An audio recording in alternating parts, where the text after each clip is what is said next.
the volume up on the headphones? Yes. There we go. Ooh. All right, now we can start. Hello. Welcome to Porrazza Nutrition. I'm Felicia, owner and registered dietitian at Porrazza Nutrition, LLC. And also Meyer D. Journey. Yeah, they're two separate things. My name's Adam, producer in-house with Felicia, as always, well, as usual. What are we getting into here? This is the Porrazza Nutrition Podcast, so yes, meant for your clients to enjoy as a supplement to any of your services, as well as whoever stumbles upon this. Dig in, feel free, leave a comment, let us know how we're doing. What are we talking about today? So today I wanted to talk about what to expect from your first dietitian session. So this could be really helpful for those who don't have a dietitian already, or if you're gearing up to see your dietitian. So I wanted to go over, how to find a dietitian, what things to maybe have for your first session, and then we're going to jump into a bunch of common questions that I get as a dietitian. So this is for anyone who's looking to book an appointment with a dietitian or has one upcoming, their first appointment. They don't know what to expect. This will be sort of a guide to let them know what to expect and maybe how to get the most out of it. Yes. Yeah. Okay, how to get the perfect. most out. So, what do we want to start with? I was going to say first how to find one. A lot of people don't even realize they could find a dietitian actually through their insurance website. So maybe let's back it up a little bit. Yes. Before that. A lot of people have insurance plans. Yes. Through their employer or private. Mm-hmm. Do most people know that they in fact have this covered? No. So you may have that covered in your insurance. Yes. And sometimes it's not apparent on the medical policy when you pull up your insurance profile. So a couple ways that you could check is actually go to your insurance company website. And if you type in the search bar nutrition, or another way to find out is actually if you search for a provider and search dietitian or nutrition, someone will come up, and then that way it'll show you what plans are covered. But you can also call your insurance company too. But that's the thing that I always hear with this is that people didn't know that they were even covered. Yeah. Every time I talk to anybody about it. That's, and especially with a lot of the clients that I have found out through their employer that they had, benefits for seeing a dietitian. And, they wouldn't have known otherwise if their employer hadn't said it to them. So, some companies don't necessarily have a wellness policy where they promote a bunch of health and wellness, so they may not share that extra benefit with their employees. But that's one way too. You had to figure it out that you're covered in the first place. Of course, any paperwork associated with your plan, I guess, would cover it in there somewhere, maybe. Yeah. So it's so weird because sometimes it's not like, primary care physician or like an outpatient or any of those specialists, because the dietitians are considered a specialist. That's what I was going to ask. Yeah. But they're not outright listed. So people, it's sometimes really hard to find the coverage looking at the online policy. So you're listed in some general specialist section. You're not even specifically categorized in that. Yeah. Okay. Which I'm hoping they'll change because it's not very easy to find. Yeah. If you don't know, how would you figure it out? But I just wanted to get that out of the way. People maybe don't know that this is something you're often covered for. Yeah. And so if you want to call your insurance company though and ask if you have dietitian benefits, that's one way to do it too. Is you can call them if you feel comfortable with that. But otherwise, if you go on the insurance company website, you could search for a dietitian, and then it pulls up the plans that they accept as well. Yeah. Good luck getting somebody on the phone and having a productive conversation with those people. Yeah. Not for anything, but it's And sometimes too, actually, if your insurance company, most of them I think do, have a behavioral health component to it, they can actually hook you up with a care coach or a nurse coach, and then they can actually facilitate that interaction between you and a dietitian. So it can just make it a little easier than calling the actual 1-800 number on the back of your insurance card. Sounds good. I'm going to move her chair back. See if she's in the shot now. Yeah, maybe a little bit. The cat's here with us as usual. She doesn't really contribute much though. All right, so I bet her. She was not happy about that. How to locate a dietitian? Yes. So first, we kind of highlighted this already, but the insurance aspect. So the same way you would find a doctor near you, you can do that. So if you search in the provider section and you want to search under medical, so that's a key thing. So search under medical and just type in the word dietitian or even diet, and someone will show up in your area with your zip code. So that's the first way you could find somebody. Eatright.org, which we'll put the link down in the description in the show notes. If you go to eatright.org, there's a Find an Expert tab, and then you could find a dietitian in your area, and it includes their specialties, their website, and all that, so you can really kind of get to know the person. Another way is actually your primary care physician or any doctor or specialist. A lot of them. How often does that happen? How often do doctors actually refer people to dietitians? If you ask, and it depends, because some primary care physicians are hooked up, and actually a lot of specialists are more hooked up with dietitians, where they have a specialist, like a dietitian that would specialize in diabetes or cardiovascular disease that they work with. Or if it's in a hospital network, they have outpatient dietitians that are associated with the hospital.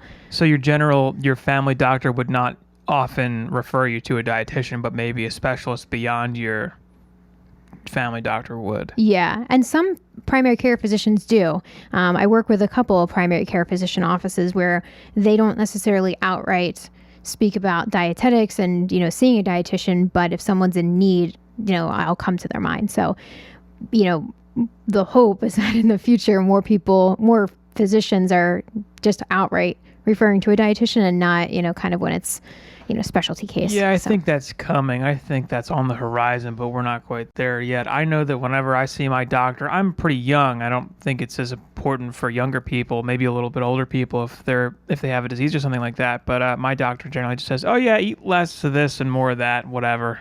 That's about it. But, I guess if you have a disease that you're managing, maybe your doctor's more apt to refer you to a dietitian at that point. Yeah. And that's actually something that's really frustrating too, is, if a doctor just tells you to lose weight, or, you are young and, quote unquote healthy, often the dietitian isn't someone that's getting that referral, when in reality, a dietitian can still be helpful. I work with a lot of younger clients, and it's just for more health promotion, or even, sometimes management with like food intolerances or allergies. And so, long story short, ask your doctor. Specifically ask them to refer you to a dietitian if you get some kind of general advice from them and you'd like to see more about that, or see someone for that. You're probably covered anyway. Yes. Yeah. So insurance, eatright.org, and then the primary care or any kind of doctor or specialist. And then also Google, obviously, is another one. So your search engines, search dietitian, and then, your zip code is another way. And then family and friends. So if you have anyone that's seen a dietitian, that's another way to kind of get someone. So if someone does Google and say someone finds you and they're just searching the internet and they just happen to find your website or something, and they contact you directly, does that happen? Yeah. And then do you help them with their insurance see if they're covered or whatever? Yeah. So that's actually kind of the first things that you want to look for too, is if you are using Google or any kind of search engine to find a dietitian, you get on their website. You want to look for a couple of things. One, most dietitians that are in private practice or working for a company will say, what insurances that they accept, or that they accept insurance. They might not list all of them, but they'll say it on their website. So if you're looking to use your insurance specifically, and maybe you don't know what the benefits are, you want to look for that. And then some dietitians are only self-pay. So that's something else just to consider when you're looking for the dietitian. But in your first initial kind of call or the email, when you reach out to kind of get scheduled or to find out more, that's definitely something you want to ask is, will my insurance cover this? Are you a provider for my insurance? And kind of what the next steps might be. So what do we look for next? So you find a dietitian by Googling or whatever. And I just thought that was important too. You're not going to tell someone, well, figure it out. And probably any other dietitian, if you contact them directly, they're going to help you see if you're covered, or at least explain things. I mean, you're not going to tell someone to go kick rocks if they don't know what they're doing. Yeah, and most of the time I tend to get similar clients in terms of insurance plans, and so I'm pretty well versed on some of the more commonly used insurance plans that I see. So I often have, clients, and I'm like, oh, I know that they typically cover X, Y, and Z, and so it kind of makes there's like less guesswork because it's one I'm familiar with, and I can, easily check benefits for that. Yeah, it's part of the job. Exactly. If there's ever a plan that I'm not exactly sure of, I'll give the client actually what's called CPT codes, which is basically like the location of the session. So, and that it's, face-to-face and whatnot, but I'll give them the code. So when they call their insurance company, they have the codes and they can verify that those are covered under their plan. So, those are things that the dietitian would provide for you if they don't already know, or if they don't have someone that checks your benefits. So what else should someone look for when they're finding a dietitian? Anything in particular? So definitely their specialty. So depending on what you're looking for with a dietitian, if you're looking for diabetes management, or maybe someone who focuses on plant-based nutrition, if you're looking at like vegetarian or vegan diets, those would all be things to consider as to, what do they specialize in? Because, as a dietitian, we have all this information when we are going through undergrad and we learn about all different chronic diseases and conditions, but some people will specialize. And so, my focus is on plant-based styles of eating, but also chronic diseases in terms of prevention and management, whereas other dietitians, they might focus heavily on GI-related conditions. So they're a lot more well-versed into like more specialty. Just rattle some specialties off for dietitians that might be. So some with GI related could be like IBS, so irritable bowel syndrome, irritable bowel disease, celiac disease, and in that kind of GI area. Some people actually focus on like cancer nutrition. So people who might be going through cancer treatment or even post cancer treatment as a way to manage that.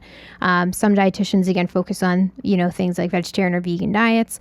Some will also focus on like sports nutrition, but there's varying levels. So some focus specifically on like endurance athletes, or others will focus on like strength training. I imagine some dietitians focus on like pregnancy or early childhood stuff. Yes. So there's a lot of dietitians and a lot of great dietitians that I know that focus on either breastfeeding specifically, so like lactation, that whole postpartum We're period. drilling way down right now. So like some general stuff, if you have a GI issue, if you need disease management, whether it be cancer, diabetes, heart disease, there are dietitians that specialize in each of these things. Some dietitians specialize in pregnancy, early childhood, or like gearing up to become pregnant, things that matter for that. Some dietitians, sports and like weightlifting, powerlifting with maybe a younger clientele. Something dietitians do brand themselves and specialize, but any dietitian is going to be able to give advice for general management. I would assume. Yes. And many dietitians don't specialize, or and so there's kind of a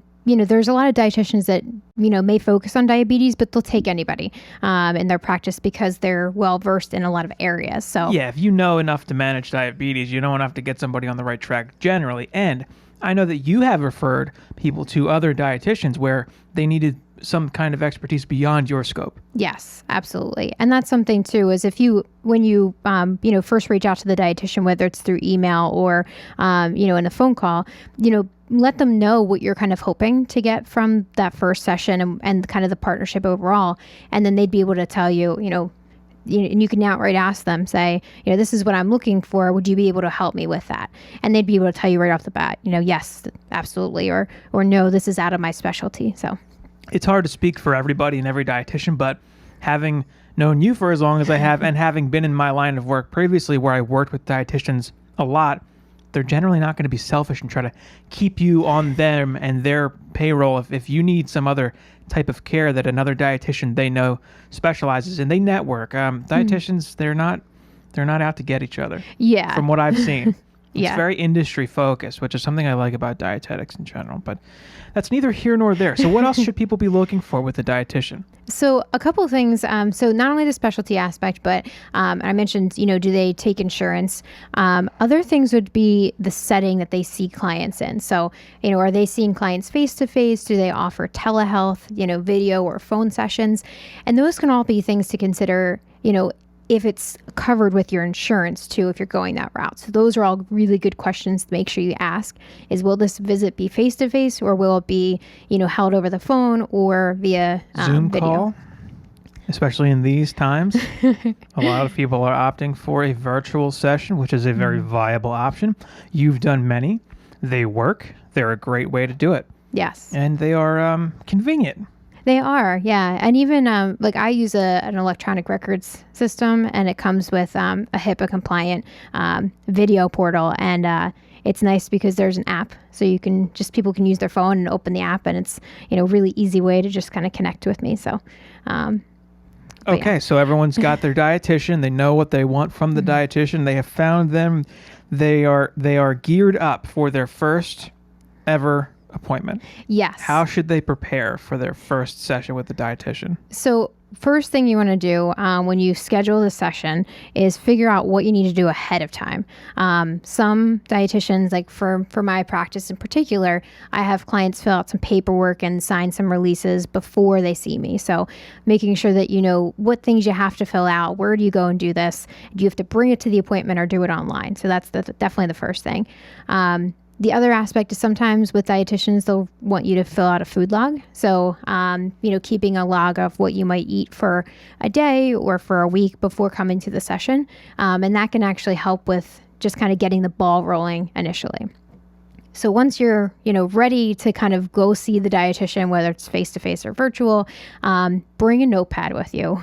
100% or some way to keep notes. Some kind of note-taking capability, an app on your phone, whatever's, Yeah. I guess I would let the person know that I'm going to be taking notes if it's on your phone, so they don't think you're just texting in the middle of the appointment or something like that. But that's super true. I always had to justify that at meetings and stuff if I was doing a notepad on my phone. Like, I'm not texting. It's a notepad.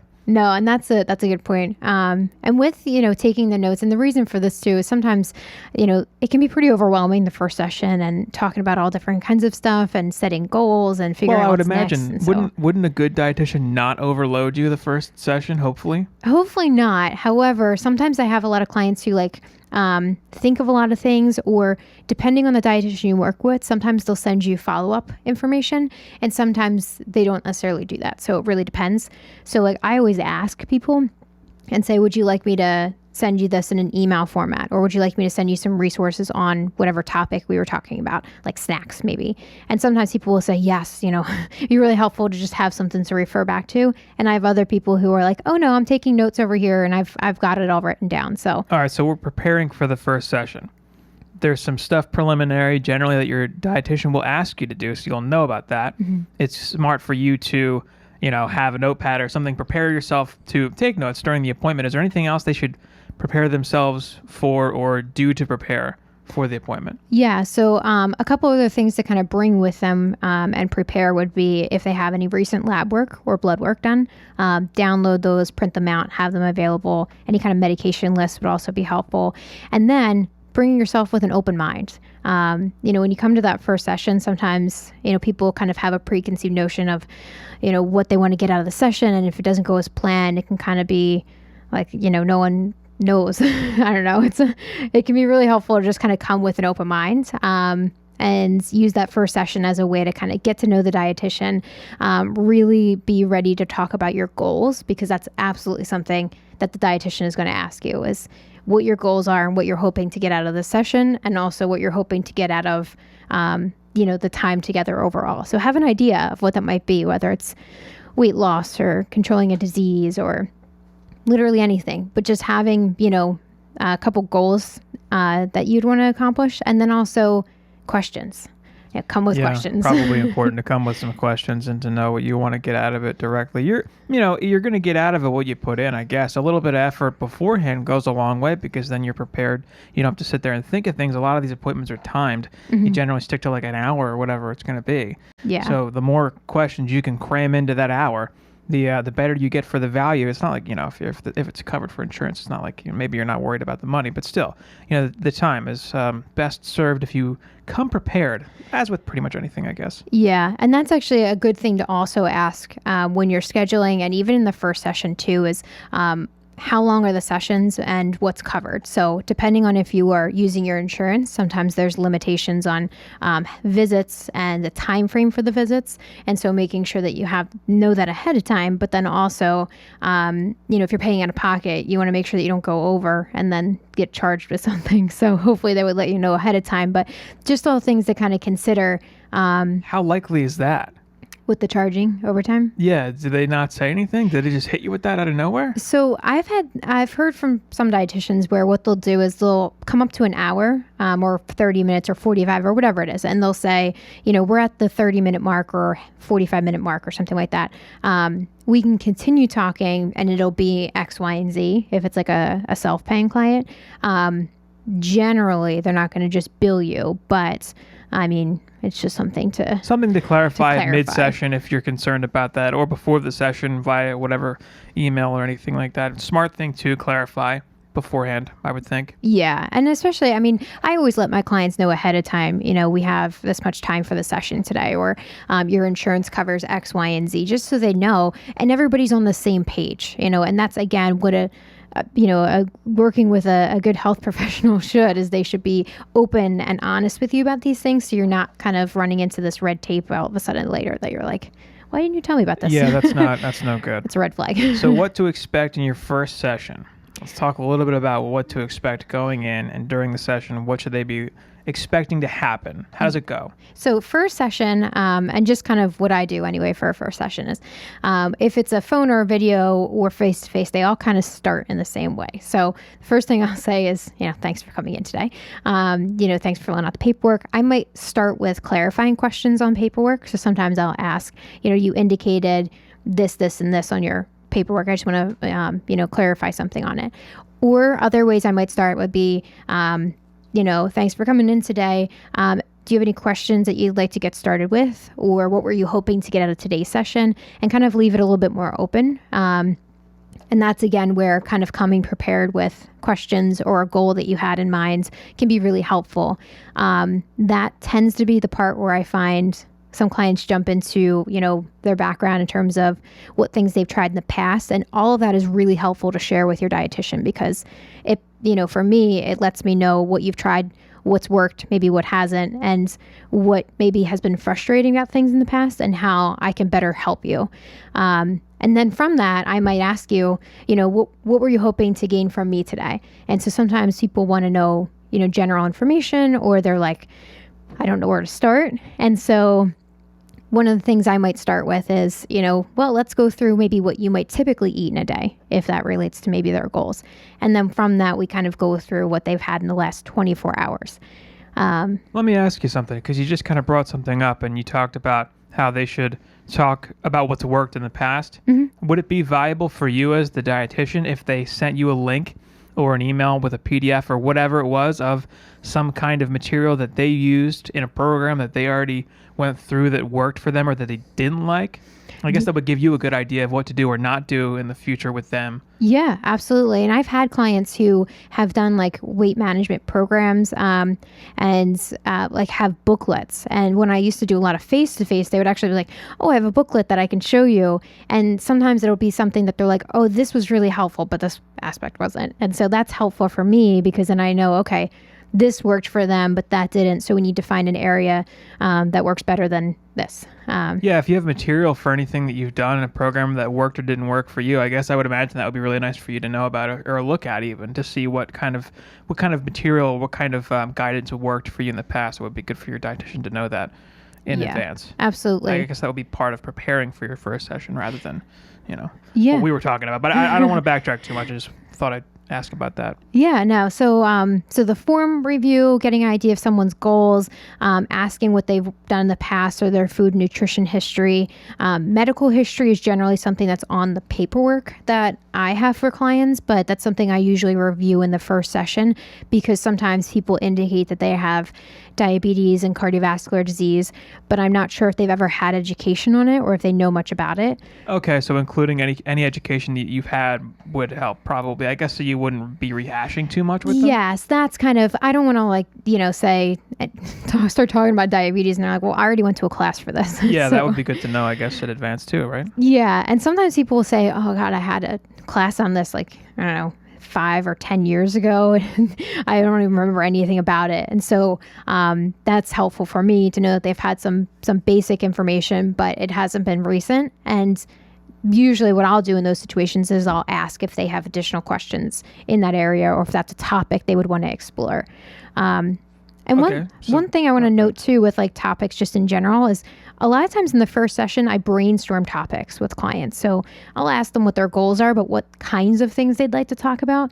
And then I usually jot those down and then in future sessions, revisit them based on what the client is looking for. So that, can be really helpful if you have an idea of topics too. Feel free to jot them down. They might not all get covered in the first session, but it can be really helpful kind of as you move along to make sure you're getting the most out of it. So what else to expect in your first session that we didn't discuss yet? So I think we've hit on everything.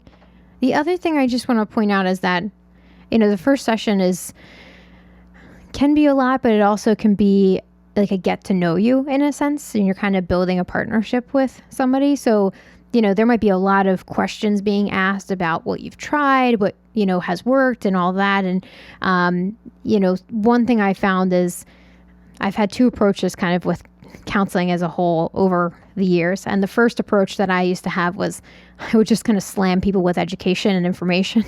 And that was a terrible approach. And so people left with a lot of stuff, but they didn't feel heard.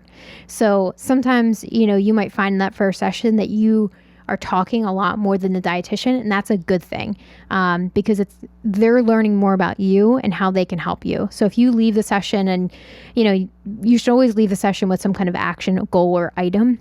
It doesn't have to be some elaborate goal that you're doing, but just something to kind of mentally think about or even do physically. There might be sometimes that you're talking a lot, and that first session is just a good way for me as the dietitian to get to know you, and then also, you to kind of get to know me and my style. So. Well, I would imagine too, the more that you get to know somebody through that appointment, the better you're going to be able to cater the next one to them and their needs specifically. The more you can give, the more information you can give about yourself, your tendencies, your habits, your likes and dislikes, the better that the dietitian is going to be able to gear the advice discussion, moving forward with you. In your second and third session will be that much better if you lay out that foundation in your first. Exactly. So telling the dietitian a lot, it may not seem as valuable to you, but it's going to make those follow-up sessions or anything that you get afterwards so much more specific to you and your needs. The more the dietitian knows about you and what you need and what you're looking for, the better off you'll be in terms of what you get from them. Absolutely. Yeah. And it's funny because sometimes I'll have clients who will jump into things right away and tell me about things that they've tried in the past and what's worked and what hasn't and where they're at mentally. And they're just like, I'm looking for this. And they just kind of unload for 5 minutes. And then they're like, I'm so sorry. That was probably a lot. And I should probably just stop talking so you could talk. And I'm like, no, this helps me to get to know you and what's worked and what hasn't. And it's just, this is such good information for me to know because I don't know you that well besides the paperwork. And so those are really good things to be able to share how you're thinking, how you're feeling, with the dietitian, because they can really then better help you. So one thing to keep in mind is that, a dietitian, I guess I'm speaking through the lens of knowing you and what you've been doing. Mm-hmm. Felicia and I just talked.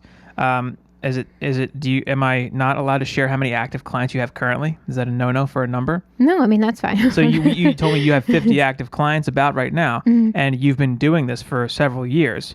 So it's not her first rodeo. It's something that, Felicia or your dietitian that you find has done before. If you come in and you unload on them, they're used to that. Mm-hmm. They've done that before, and they know what to glean from that, what matters, and how to filter that information and how to use it to construct further guidance, instruction, and so on in subsequent appointments or even that appointment. So the more information you give them, the more you give them to go off of, the better. It's, I would say, probably better if it's 80-20 them talking, you listening the first appointment, because you need to know what to do for them and how to go on from there. They're an expert in terms of dietitians, and when you do this sort of thing, you get better at it. Mm-hmm. You get better at interpreting what people are saying to you and what to glean from it. Yeah. So, you having done this hundreds of times at this point, you know exactly what to do with that information, and it's probably the best thing for them to do, to unload and talk a little, I guess, overshare a little bit, mm-hmm. because more information is going to be valuable for you. Yeah, absolutely. So don't feel like you're oversharing or that you should be listening more if it's your first session. Absolutely, I would assume that, I would want that from my doctor. If it was the first time a doctor's seeing me, I'd want them to listen to me, mm-hmm. And to get to know me and more about what I need and what I'd like. So what are some common questions from new clients? So one of the first couple, so there's a couple of kind of common questions. One of the biggest questions that I get from new clients is, are you just going to tell me what to eat? And kind of the answer to that is no, not necessarily. I'm going to provide clients with information and education, but it's only if it's something they're actually looking for. I'm not going to give you unsolicited advice that you're going to come into the session. I'm just going to be like, you can't have this, and this, and you can only have this, and this. But being able to, that's why I actually kind of bring it back a little bit. That's why I like doing a food log or a food journal or a 24-hour recall of something where you just kind of talk about what you ate in the last 24 hours. That's why that could be really helpful, because I can get to know somebody's pattern of eating, not for any kind of judgment, for pattern of eating, and then also figuring out, okay, maybe they are interested in adding more nutrient-rich foods, but they're not really sure how to go about doing that, then we can kind of talk together on what they're currently eating. So, I think it's valuable to point out that, I'm, kind of reiterating the same thing, that you're an expert and you've done this hundreds of times, but there's probably not much you haven't heard. Yeah. You're pretty desensitized to like the weirder things that people might be doing or eating.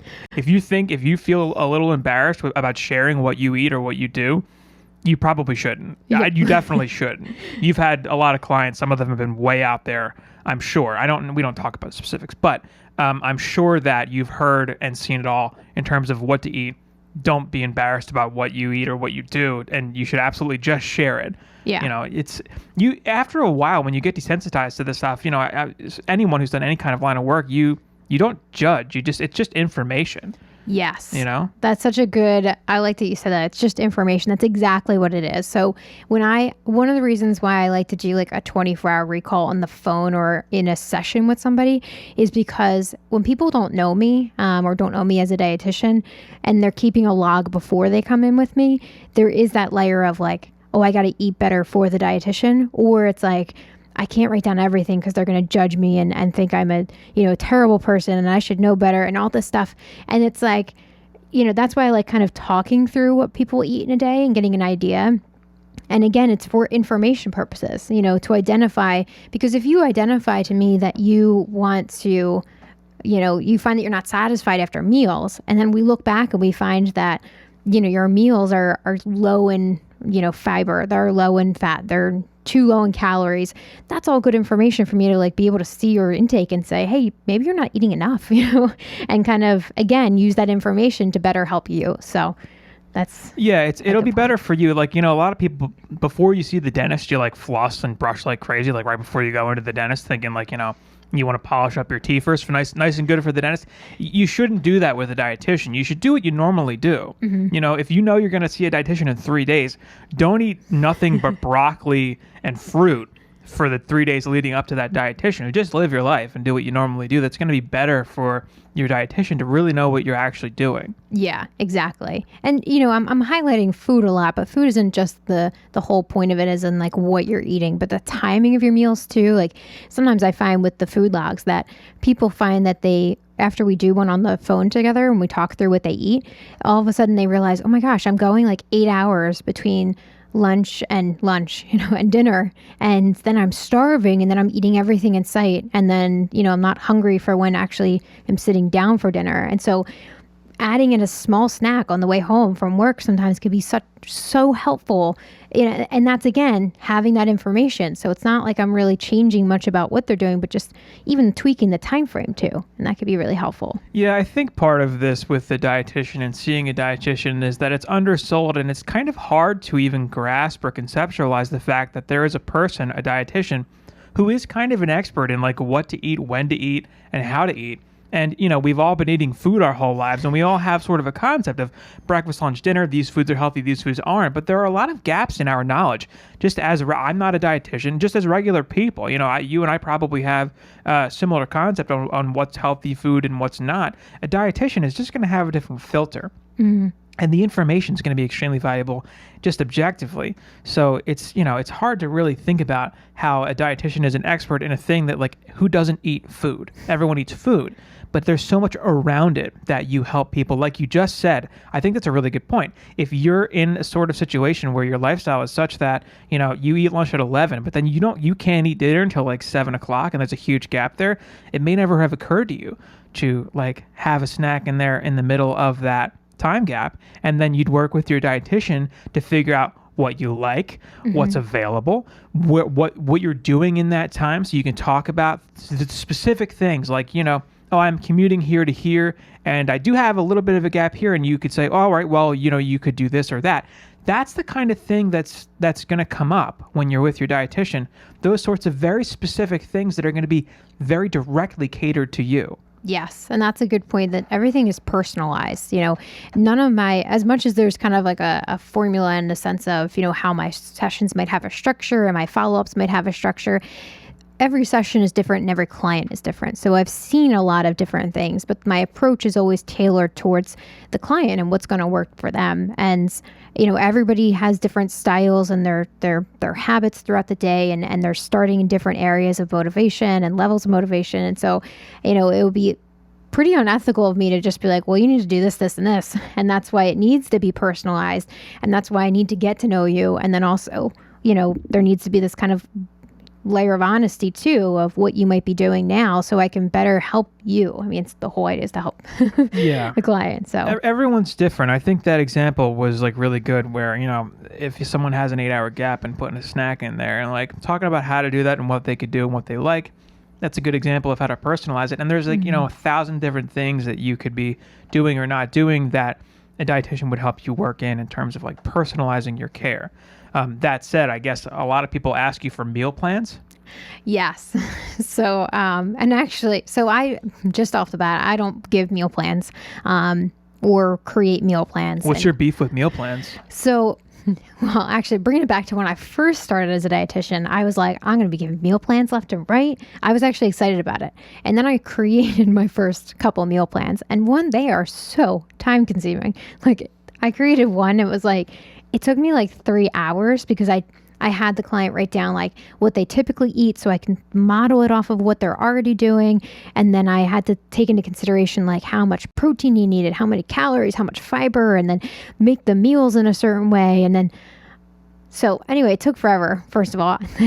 I don't know how many clients I've had where I created a meal plan and then they're like, this is absolutely what I need. I absolutely need a meal plan. I'm like, okay.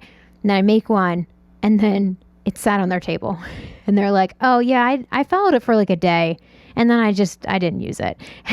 I'm like, okay. And so the problem that I find with meal plans is that, they can sometimes give people ideas, but it has to be tailored to the person, because when I create a meal plan, as much as I can try to get to know somebody, I don't know the intricacies of their life and their day-to-day and how things are going to work. So what I prefer to do, and actually what I find works way better with clients, is I give them kind of like a meal planning template. So I'll have them focus on choosing like a protein, a carb, and a vegetable with their meals, and then give them examples of what would be a protein food, a carbohydrate food, a vegetable, that kind of thing. And they can make their own, create their own, with some guidance. And then I do have like handouts where I give like sample meal ideas in terms of like, here's an example of a lunch meal or a dinner meal. And people will use that as kind of like a template. And that tends to work way better because it's one in their hands. So if they create it, they're one, more likely to follow it. And then two is it kind of puts it on them, because the whole idea is that you want to be able to do this after I'm gone, and not necessarily with you. After you're gone? Where are you going? You moving? We didn't talk about this. Sorry. So there's the give a man a fish, he'll eat for a day. Teach a man to fish, he'll eat for a lifetime. Oh, that's a good one. So what you're doing if you give them a meal plan is you're like, here's how you do it. And that's not really ideal, because now they're dependent on you and a piece of paper or whatever, a PDF.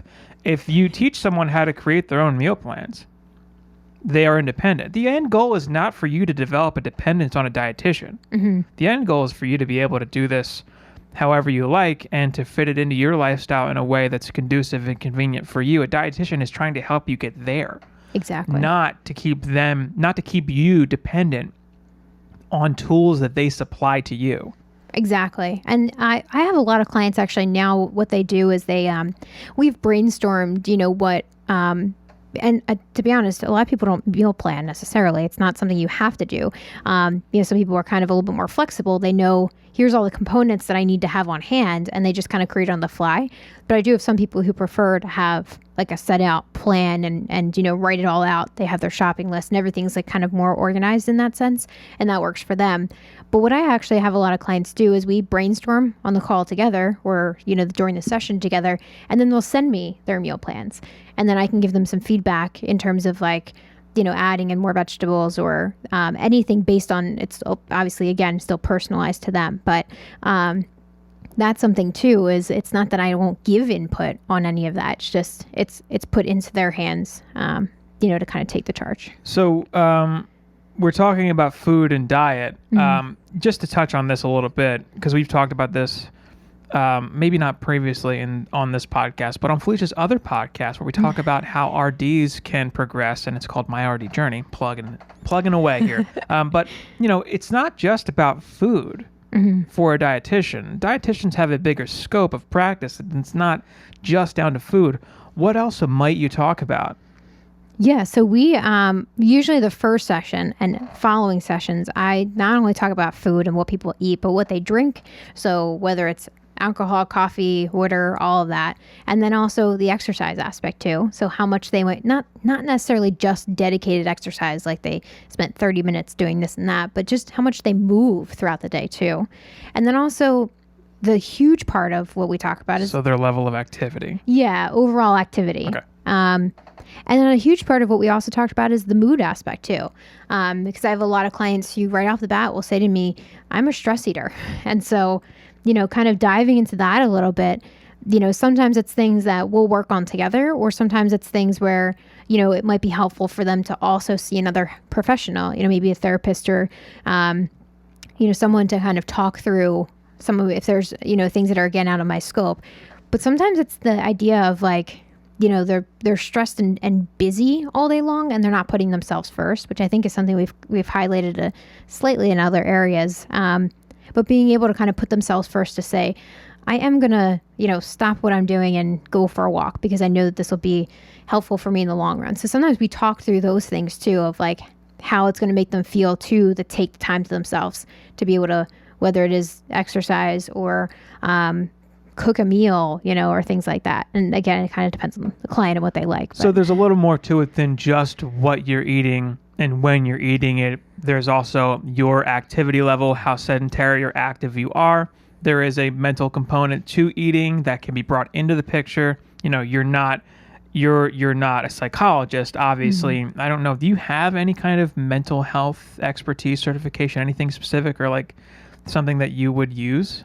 The main thing I have is the mental health first aid certificate. Which, okay. Yeah, but that's more of like crisis situations. But it allows me to better know clients who do suffer from things like, or live with things like anxiety and depression and all that, to better help them in the stages they are. Because I actually work with a lot of clients who have a therapist and are seeing me, and being able to understand how their mood affects the foods that they choose allows us to better plan. And just one example of that could be, I have a lot of clients who struggle with depression. And so us talking about meal planning and prepping for the week can be pretty overwhelming when someone is in a really bad slump. So that's where we might think about parts of the day or parts of the week where they have more elevated mood, and to kind of plan and have things on hand for them to grab that's easier. So if they're feeling kind of more in a slump, they don't have to think about food also. It's there. Well, there is the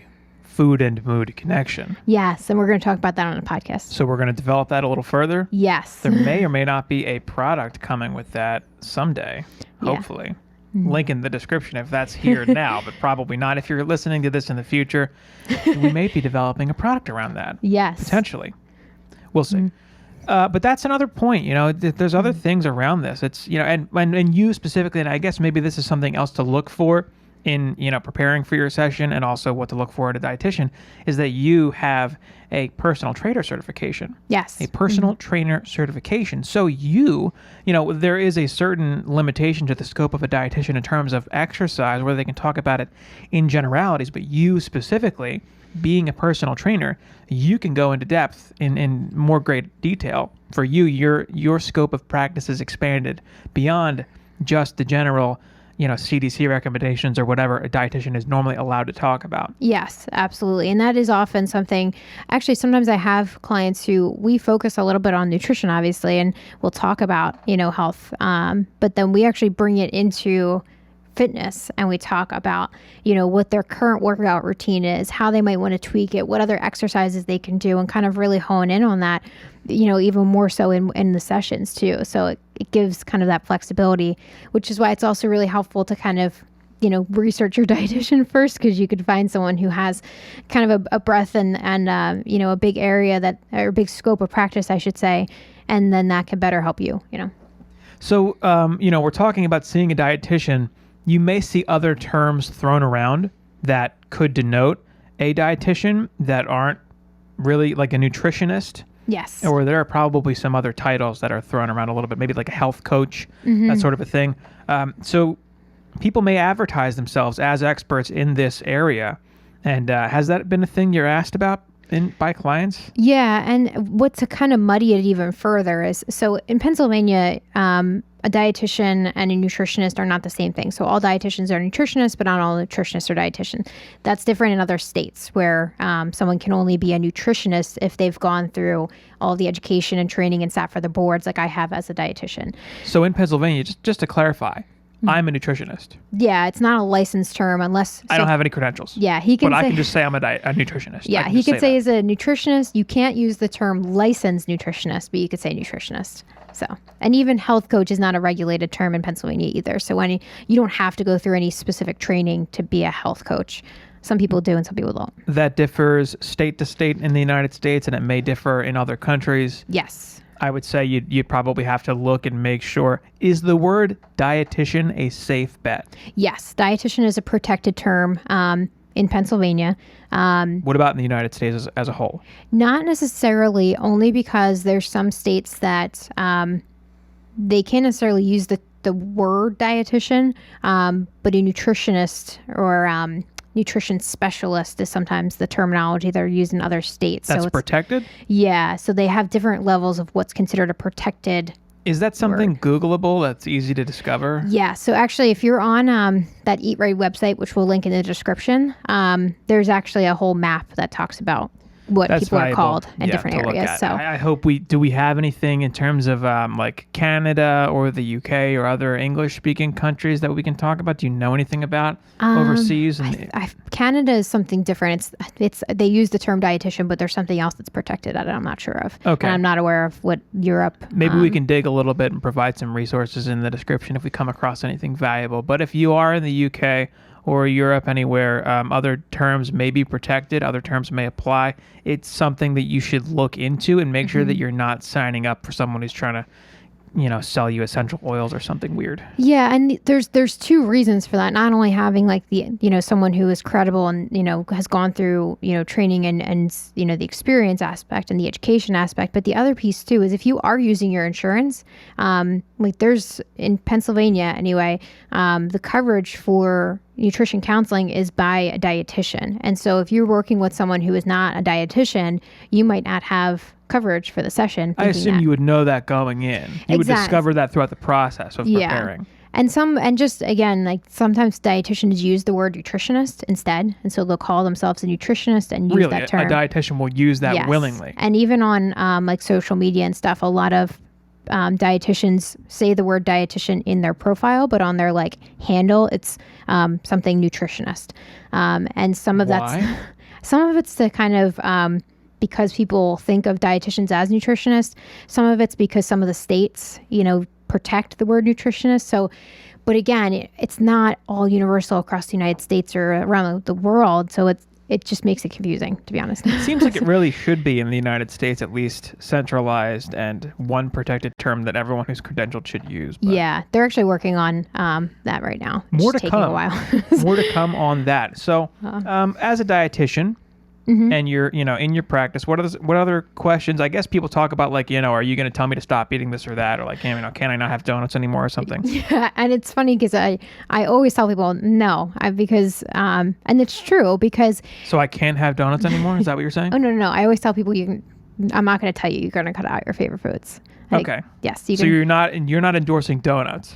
I'm not necessarily endorsing donuts. However, I'm not endorsing this like perfect. You're not going to tell someone you can't eat this, you can't eat that. It doesn't really work, I guess. Because there's the aspect of if I tell people you can't do this and you can't do that, it's like people want to rebel. And I mean, it's like with anything, if someone tells you can't do it, you're more likely to want to do it. And you're more likely to think about it, which is why diets in general, in terms of like crash diets, they just don't work when they tell you to cut out all these foods because you might be able to stay away from them for a little bit. But a lot of times people then end up So that's not your approach. That's not my approach. You don't tell people you can't eat this, you can't eat that.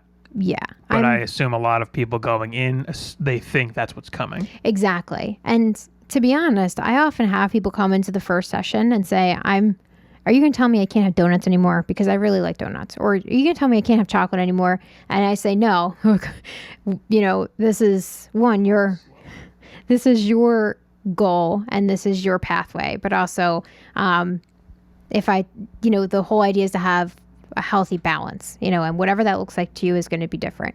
A lot of times people end up bringing down how much they have in terms of sweets naturally. So without me even saying like, stop eating chocolate or stop eating donuts, a lot of times people end up slowly reducing those foods anyway. But it's on their own. The foods that they are overtly aware of that are not good for you. Yeah, and it's funny because it's just, it's not funny. It makes sense because they came to that conclusion on their own. Or sometimes people start to notice how those foods make them feel.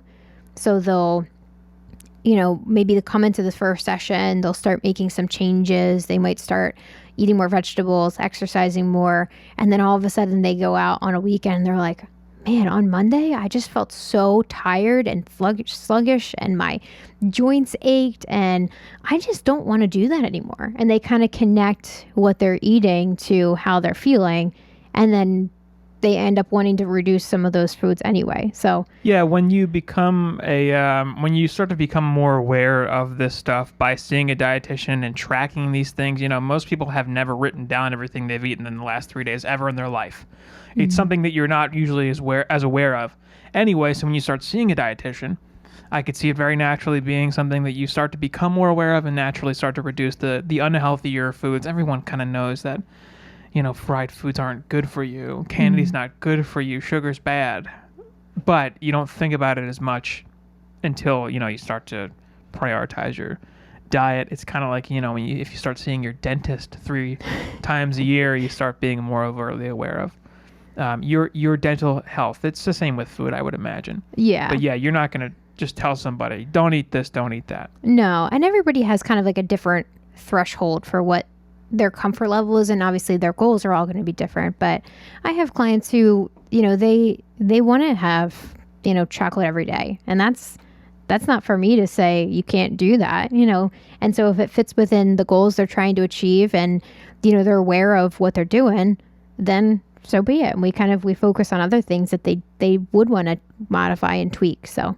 Yeah, a dietitian's goal is not to put you on the most squeaky clean, optimal ever human diet. The end goal isn't to make you have broccoli with every meal. Yeah. You're not going to be eating broccoli for breakfast. The dietitian knows that. That's not the end goal. Yeah. The end goal is to help you fit this into your life. Exactly. That's a good point. I like the not a squeaky clean, because that's, Well, if you could just snap your fingers and everyone eats, their servings of vegetables and fruits and whole grains every day and doesn't eat any of the junk, and McDonald's is suddenly no longer existent, I'm sure if you could do that, you would. But that's not how the real world works. Exactly. Yeah. You're trying to fit this into a lifestyle and help people get into it more and not have, not be an authoritarian and tell them what to do. Yeah. That's just not very effective. Yeah. It's kind of all about making it fit to somebody's lifestyle and their preferences and what's sustainable for them long term. That's my whole goal too. Yeah. So if someone isn't overweight, is that something? I guess you get asked about that. Like, weight in general is probably a big thing that gets asked about or talked about. Yeah. Initially. So usually when clients first come and see me, they might say, I want to lose some weight, or they might say, I need to control my diabetes, but I also need to lose some weight. So usually the weight loss aspect comes in. But I work with a lot of companies or might do presentations, and people who might attend them don't necessarily need to lose weight. And so they're like, well, I don't need to see you because I don't need to lose weight, right?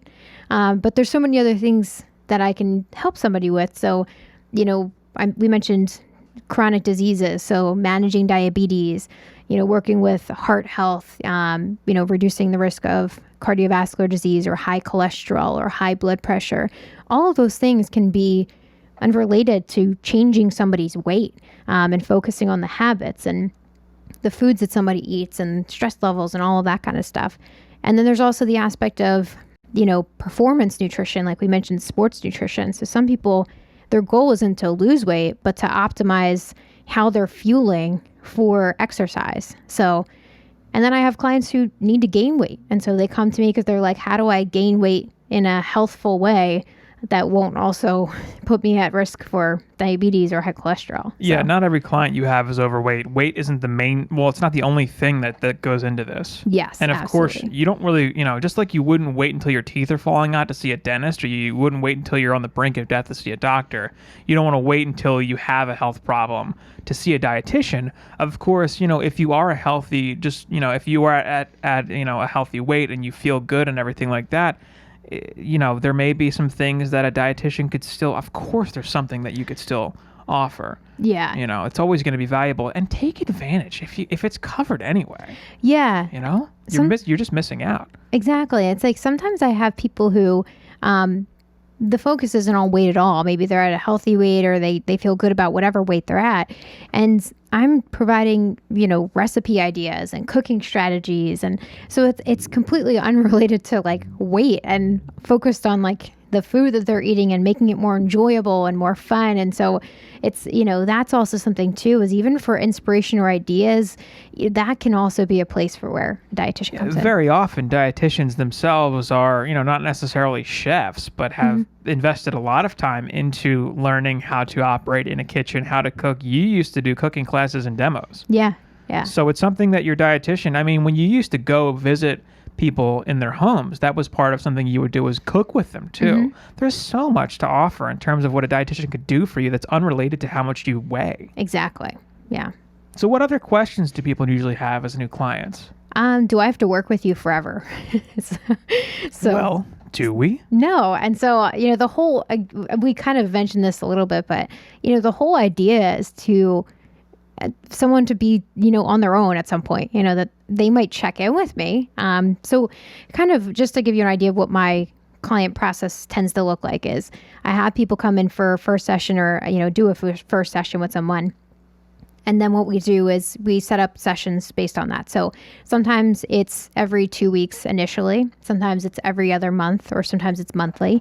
And then kind of as people start to, have more, confidence in what they're doing and feeling good about their changes, and things are kind of going well, they tend to space their appointments out more and more. And we still check in though. So it's not like just like see it in 2 months.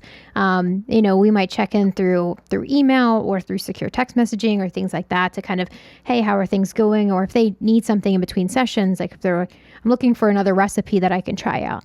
Absolutely things that we kind of touch base on. But then as the appointments kind of get spaced out, I have clients who, every like twice a year or once a year, they just kind of do like a maintenance check-in. So it doesn't have to be long. And sometimes it's, something really short, where how are things going?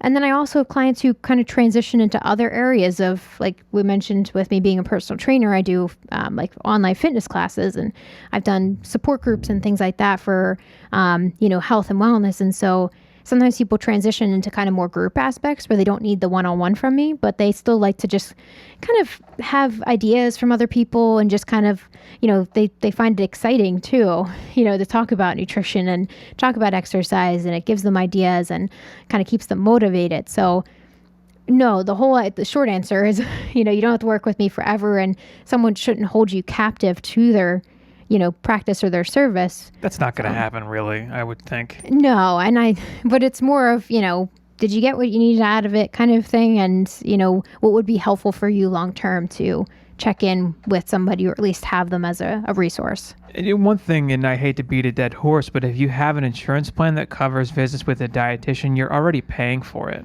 You might as well take advantage.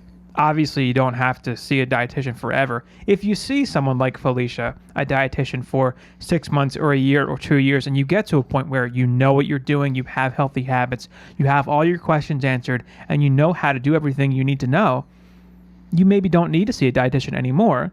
But if you're already paying for it with your insurance, why not once or twice a year just schedule an appointment? Check in, see how things are. You're already paying for it. That's my thing with a lot of things with insurance that people just don't take advantage of. You're paying into a plan. And if it's covered, it's covered. Yeah. Take advantage. There may be questions, there may be things that you're not sure about in the future that maybe don't warrant like an hour of counseling, but yes, you might as well just cash in on what you're already paying for. That's what I was just going to say. And you brought it up, which is, I think, good, is that the sessions don't have to be this long, elaborate thing too. So like I have clients who do use their insurance and they're at a point where they're feeling really good about where they are and what they're doing, but they find it helpful to just still have that connection and check in with me, once a year or twice a year or whatever it might be.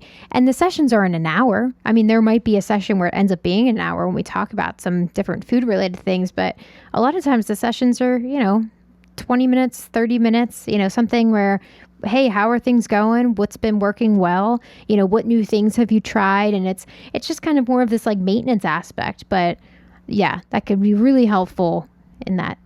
And it is, you've used the word partnership before. Mm-hmm. That's exactly what it is. You get to a point where you know what you're doing, but it's always going to be helpful to just check. You've had clients where they started out seeing you and they didn't know much. And then, you've had them for a year, 2, 3 years. And now they're at a point where it's just kind of like checking in and you guys are refining and like just fine tuning or just even talking about it, mm-hmm. Finding little things here and there, just general. It's not with healthy eating and food and nutrition. I find that it's less like, a start and a finish, and it's more a journey. Yes. Your life changes and things change, your preferences change. You want different things throughout your life. Maybe your tastes of food change and you're asking your dietitian about what can I, what about like this type of food or that type of food, or, things change. It's kind of like, you took piano lessons for a long time. Mm-hmm. I took drum lessons for a long time. Never at any point did we decide, okay, I'm done learning. I no longer need lessons. I took drum lessons for 10 years. Yeah. 8 years in, I was a pretty good drummer. That doesn't mean I'm going to stop taking lessons. There's a lot of things like that where it's like, of course, ongoing learning and development is always going to be good. There's always new stuff to learn. There's always little things to tweak. Mm-hmm. And food is so elaborate and complicated. There's so much there that no one person knows everything and is an absolute expert. Yeah. You're always going to find value in working with a dietitian or anyone who specializes in a certain thing that you find important or interesting. Yeah. And I think that brings it back to like, you get what you put in too.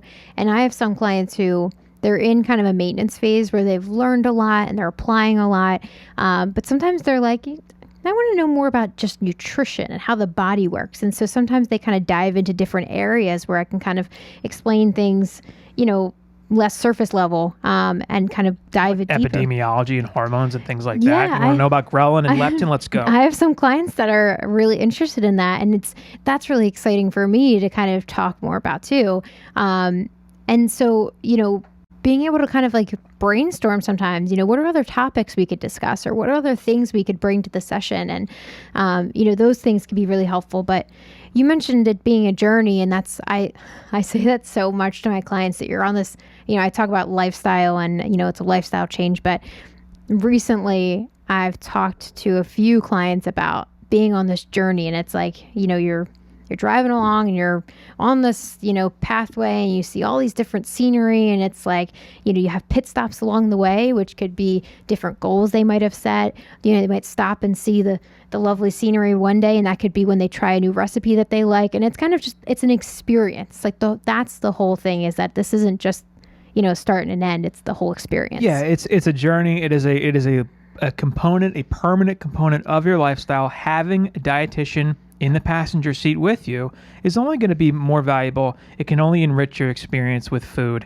and diet and everything around that. Mm-hmm. And something too, just to highlight is, when I have clients in that maintenance stage where they're, kind of doing a lot of stuff and they're, on a healthy plan and they're, everything's working really well. Sometimes they have things that change and that they know that I'm there to kind of touch base on. And that could be helpful for them if they get off track or, they find that they have a life change, and being able to kind of say, oh, I'm still working with Felicia and connected with her. And so it makes it easy to kind of come back and, revisit some of those things too. And sometimes it's just talking about the mindset of food too. So it doesn't necessarily have to be the food that somebody eats, but, the aspect around it. And so like the mindset and the stress and all that kind of stuff. So many layers to it, I guess. Life is an onion or whatever the cheesy saying is. I think what else, anything else about common questions or anything about the overview here with your dietitian? Anything else we didn't touch on? I think the only other thing I wanted to point out, which not all dietitians do this, I do it, is that when you're looking for a dietitian and we're searching around if they have a website, which most dietitians do nowadays if they're in private practice. That's good. When you're searching their website, see if they offer a freebie call, or sometimes they'll term it as like a discovery call. A free consultation. Yes. And so usually it's like 15 or 20 minutes, but that's such a great way to just kind of get to know the dietitian before you start working with them. And you can ask some of these questions that we talked about with like, do they take insurance and what to expect the first session? And it can just be a kind of a low pressure way of getting to know who you might be working with and kind of shop around a little bit too. Yeah, get your feet wet. Do you do a consultation call? You do that? A freebie? Yep. So I do a freebie call, and I have it on my website where you could just go and schedule. And so you don't even have to call me if you don't want to. You can schedule it through the website, and then I'll give you a call the day of the freebie call. But also the contact form, a lot of dietitians and myself included have just a contact form on the website too. So if you just have some general questions that you'd like to ask and see if the dietitian could help, you can also do that, and they can email you back too. So. Well, that was a lot of information. I hope anyone listening is better prepared and more comfortable, has an ease of mind about going into a session, or is maybe motivated to actually seek out a dietitian. Mm-hmm. You're probably already paying for it. If you have private insurance, there's always more information to know, always more things to learn. And it's good to have a dietitian in your corner as part of your, personal health crew. You have a doctor, you have a dentist, sometimes you have specialists. Why not a dietitian too? Why not? What else? Anything? What should we close with? I think we covered everything. I guess the only other thing I wanted to say is just, as you're kind of searching around for a dietitian and seeing if, who might be a good fit for you, don't be afraid to ask the questions. And, I always love when people come to the first session or to that like freebie session and they're like, what's your philosophy on nutrition? And I'm like, yes, I love this question. And so they get to know me, they get to know my style a little bit. And so that's a great question to ask, is what's their philosophy on nutrition and what's their approach to nutrition. So maybe I'll leave with that. Wherever you go. Oh gosh. There you are. I feel like you did this last podcast for maybe Porrazza Nutrition. Well, I guess that'll do it for us here at the Porrazza Nutrition Podcast. I think that was a lovely session we had here together today. Hope you've gleaned lots and lots from that. Hope you're motivated to see a dietitian. Maybe, Felicia, maybe not. You do virtual sessions. I do. People across the country, maybe not all over the world. I don't know what the restrictions are, but certainly if you're in the Pennsylvania area, maybe the United States. I don't know. Does it cross state lines if you see a dietitian? Yeah, if I'm licensed. Well, it depends. Yeah. Depends on the state. There's some red tape. Give it a shot. She'll refer you to someone if she can't help you. But yeah, or otherwise, follow me on social media. Those kinds of things. Porrazza Nutrition. Subscribe to the YouTube channel. Yes. Maybe leave a rating on the podcast, perhaps. Mm-hmm. Just throwing it out there. Sign up for my newsletter too. You'll know when classes are available, and that's across the United States. So all relevant links will be in the description and show notes. And I guess that'll do it for us here. Yeah. Thanks so much for listening and watching and being with us today. Thanks.